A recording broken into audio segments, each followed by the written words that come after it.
เอาอย่างเงี้ยดีนะ นี่นะครับ เดี๋ยวมาสอนสุภาษิตของไทยนะครับ อันนี้คนใต้แท้ปะเนี่ย ใช่ คนสามจังหวัดชายแดนใช่ไหม ใช่ครับ เดี๋ยวพูด อ่านตามนี้นะ ครับ พุทธมณฑลสายสอง พุทธนนท์เส้น เอาไว้ตั้งใจดิฟังก่อน พุทธมณฑลสายสอง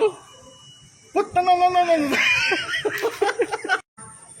บัง ครับ ขออีกรอบหนึ่งชัดๆเลยตั้งใจอ่าน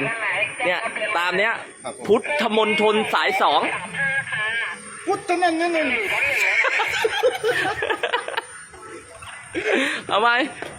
พุทธมณฑลสายสอง พุทธนนท์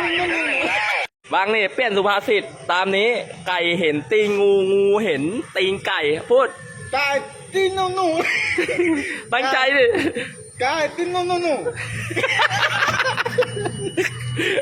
ไก่ฟังก่อน ไก่เห็นตีนงูงูเห็นตีนไก่ กายเห็นงูกายเห็นงู